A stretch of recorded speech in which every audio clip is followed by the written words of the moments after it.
Pourquoi est-ce que Tinder ne devrait pas affecter votre estime de vous? Bonjour à tous, bonjour à toutes aussi s'il y a des filles qui regardent cette vidéo. C'est Fabrice Julien, votre coach et auteur, expert en séduction depuis 2010 et dans cette vidéo on va parler du lien entre estime de soi et Tinder.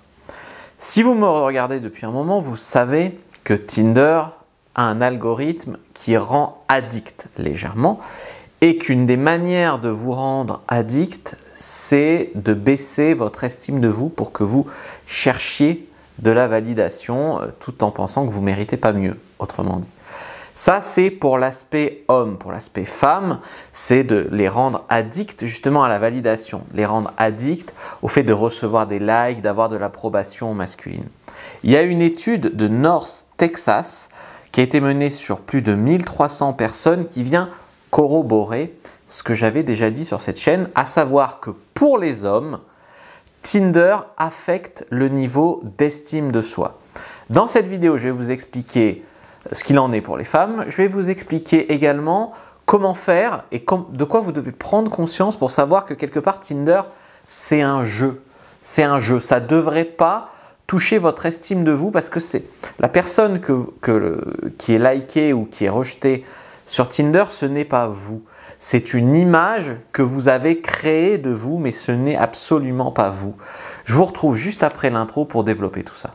Mais avant de commencer, je vous offre un guide gratuit sur la séduction ainsi qu'une série de conseils gratuits eux aussi par email. Pour les recevoir, si vous êtes intéressé, c'est très simple.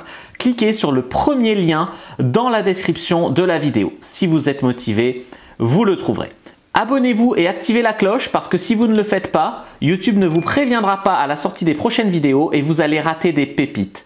Mettez un like pour me faire savoir que vous pensez que cette vidéo est utile et pour que j'en fasse d'autres comme ça ou sur ce thème-là. Si vous pensez que ce contenu est utile, partagez-le en public ou en privé, je comprendrai. Vous pouvez aussi me laisser un commentaire, je les lis tous et j'y répondrai avec grand plaisir. Cette étude donc de North Texas, elle montre que même un homme qui part avec un niveau d'estime de soi relativement élevé, le système de Tinder ne joue pas en sa faveur et que ça peut entraîner une baisse de confiance en soi.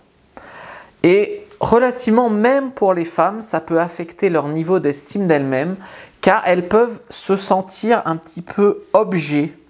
Tu vois, en fait, c'est...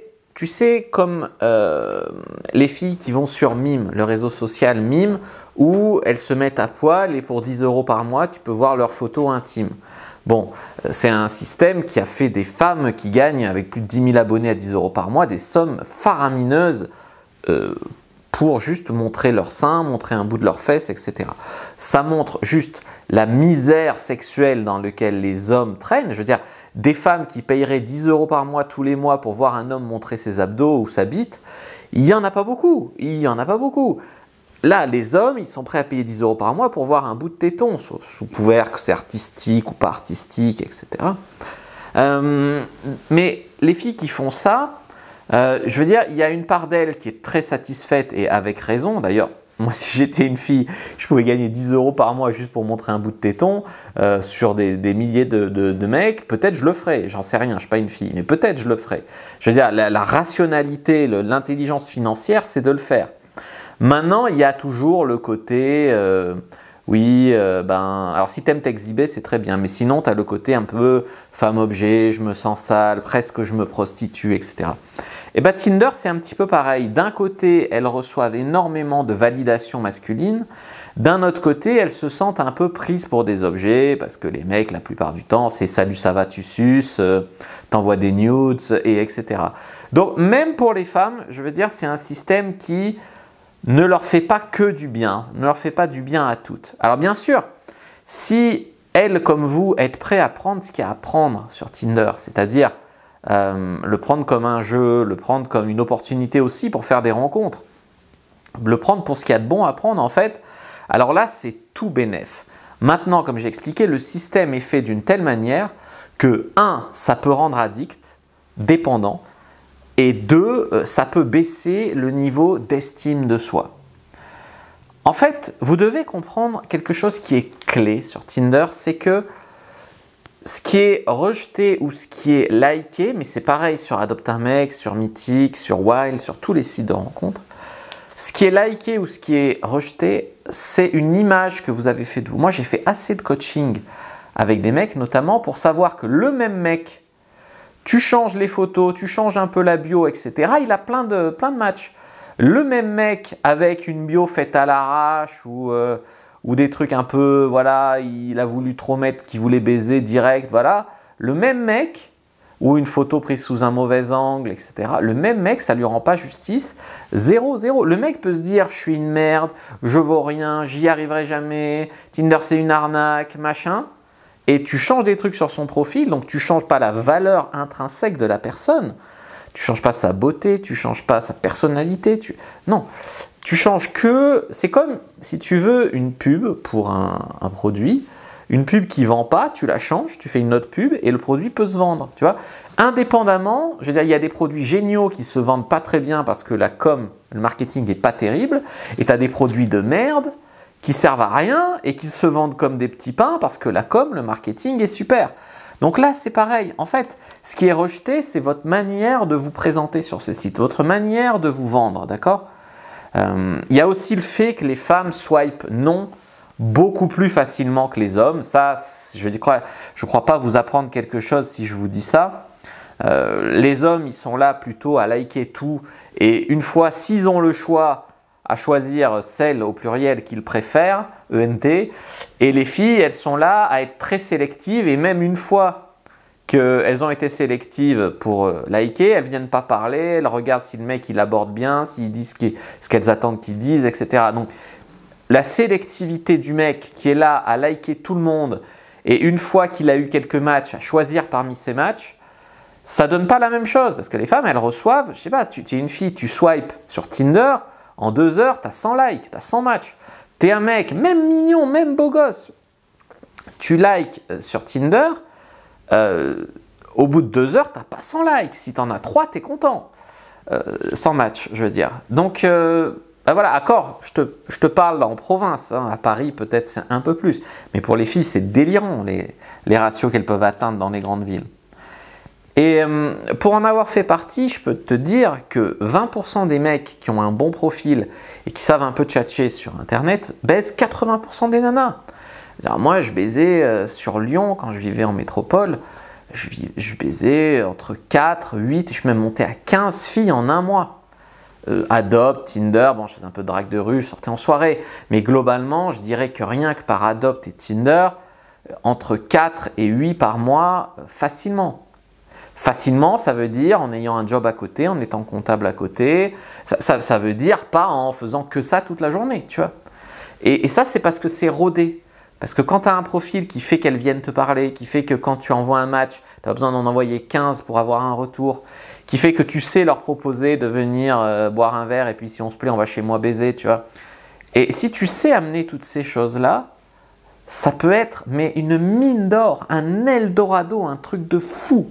Et par contre, ben, bien sûr, pour qu'il y en ait qui gagnent le gros lot de manière aussi disproportionnée, il y en a qui, quelque part, sont là pour payer les pots cassés. Il y a 80% des mecs, et encore je suis gentil, peut-être 90%, qui ramassent les 10% que les miettes, quoi, sur les sites de rencontres.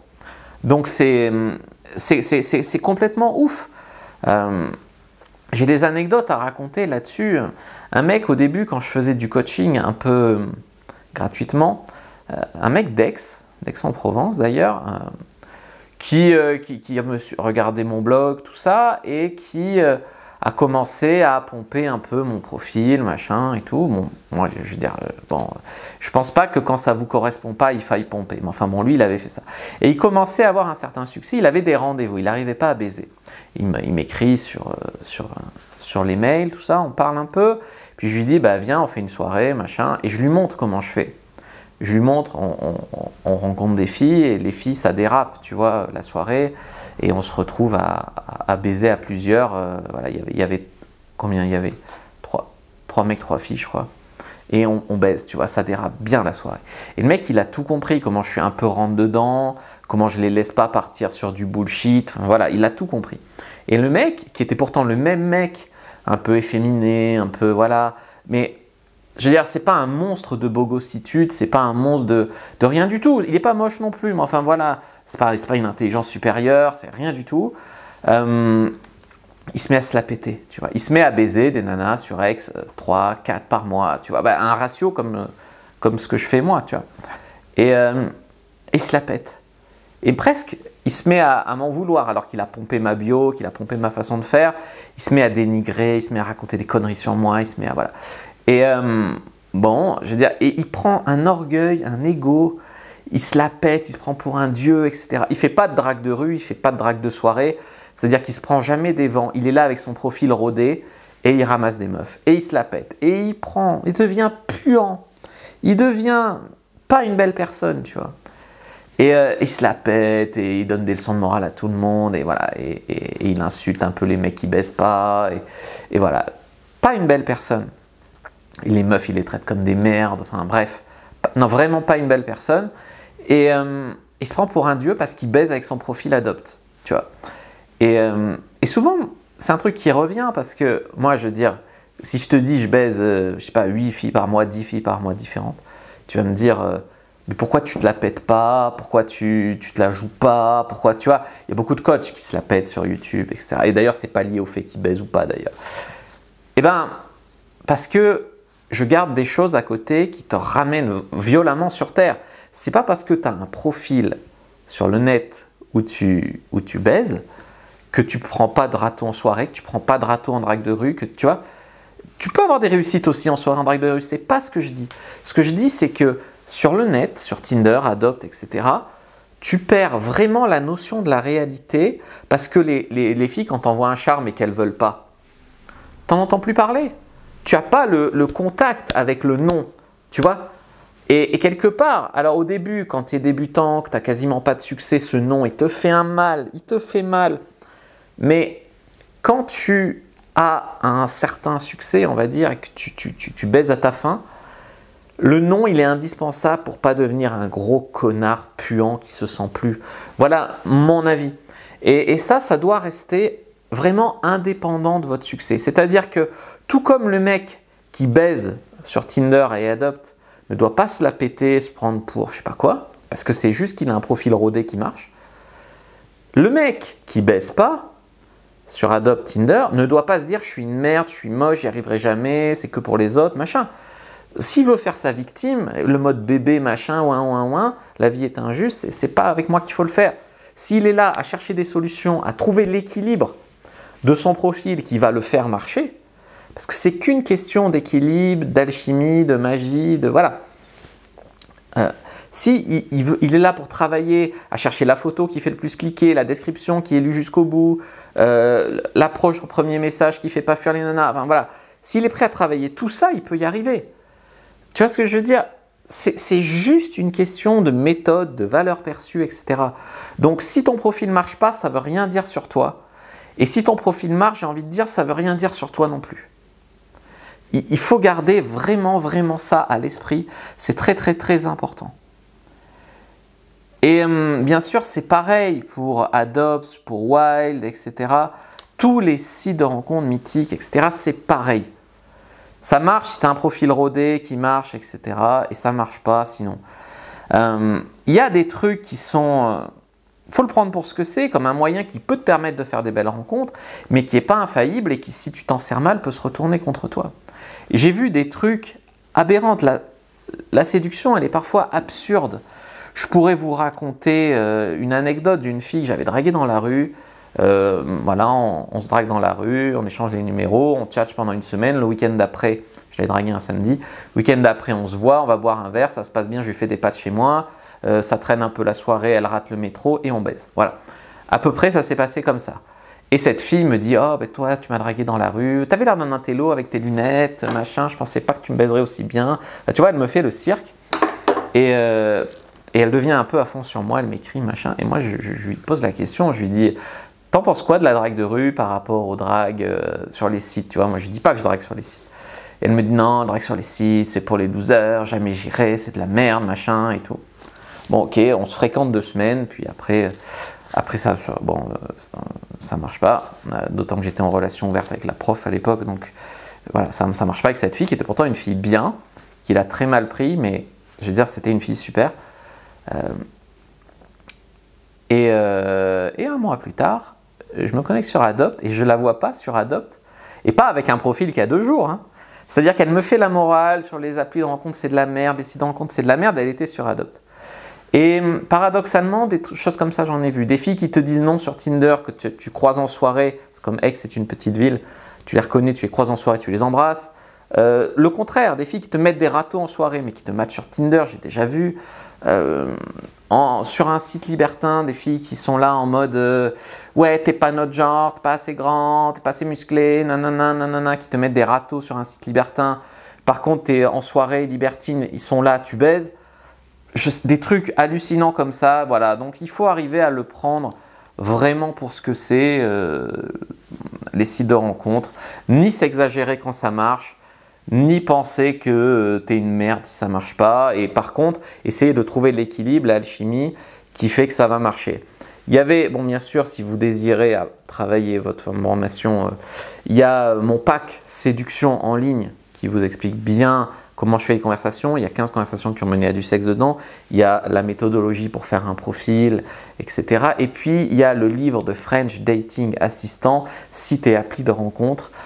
Suivez le guide. Donc, je vous invite à regarder aussi le guide de mes collègues de French Dating Assistant qui parle bien de cet équilibre magique qui fait qu'il n'y a pas besoin d'être le plus beau, il n'y a pas besoin d'avoir la description la plus poétique. Par contre, si tu commences à parler d'un truc dans ta bio qui ne correspond pas avec tes photos, faire un pseudo bizarre, un truc, ben, ça ne marche plus. C'est un équilibre subtil. Moi, des fois, en coaching, j'ai fait à des mecs des profils qui marchent. Ça marche. Et puis, au bout de 6 mois, le mec, il les refait, ça marche. Il se dit, tiens, je vais prendre des libertés. Il change sa bio, oui, il change ses photos parce qu'il s'est dit, je vais payer un photographe qui va me faire des photos mieux, machin. Et ça ne marche plus. Ça ne marche plus alors que sur le papier, c'est censé être mieux. Ben parce qu'ils ont perdu l'équilibre, la magie qui faisait que ça marche. Tu vois. Voilà, donc c'est aussi délicat que ça, c'est un art autant que ça. Et ça ne veut rien dire, tu vois, ça ne veut rien dire. Donc voilà, pour ces enseignements sur l'estime de soi et les sites de rencontre, les applis de rencontre. N'hésitez pas à me faire un retour dans les commentaires, c'est très important. Moi, je vous dis à bientôt. Et que le Dieu de la séduction soit avec vous, les amis.